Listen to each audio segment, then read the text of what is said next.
গোলকগঞ্জ আৰক্ষীৰ অবৈধ ড্ৰাগছৰ বিৰুদ্ধে বৃহৎ অভিযানত জব্দ কৰিবলৈ সক্ষম হয় বৃহৎ পৰিমাণৰ সন্দেহজনক ব্ৰাউন চুগাৰ লগতে এজন সৰবৰাহকাৰীক আৰক্ষী আটক কৰিবলৈ সক্ষম হৈছে জানিব পৰা মতে কালি গোপন সূত্ৰৰ পমখেদি গোলকগঞ্জ আৰক্ষী আৰু CRPFৰ 48 নং বেটেলিয়নৰ সহযোগত গোলকগঞ্জৰ নান্দনী পাৰত চলাইছিল অভিযানত এলিয়াছ ৰহমান নামৰ এজন কুখ্যাত ড্ৰাগছ মাফিয়াক আটক কৰে আৰু তেওঁৰ পৰা 100 গ্ৰাম সন্দেহজনক ব্ৰাউন চুগাৰ জব্দ কৰিবলৈ সক্ষম হয় উল্লেখযোগ্য যে কুখ্যাত ড্ৰাগছ মাফিয়া এলিয়াছ ৰহমানৰ বিৰুদ্ধে দীৰ্ঘদিনৰ পৰা অবৈধ ড্ৰাগছৰ বেহাজ চলাই থকাৰ গুৰুতৰ অভিযোগ উত্থাপিত হৈ আহিছিল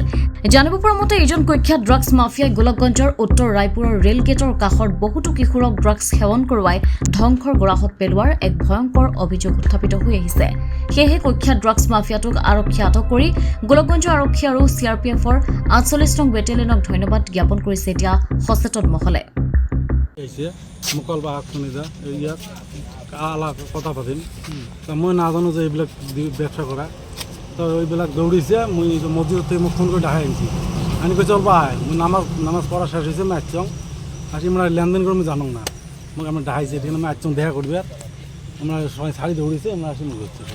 কিন্তু কি জিনিস মই জানো না এটা যে আমরা ফেলে দিছি দৌড়ি দৌড়ি তোমার নামটা কি আসলে ইলিয়াসুর রহমান ঘর কোনখানে রায়পুর পার্ট 1 জামাতত আহিছো মছজিদত ছিল news report IND365 Assam Northeast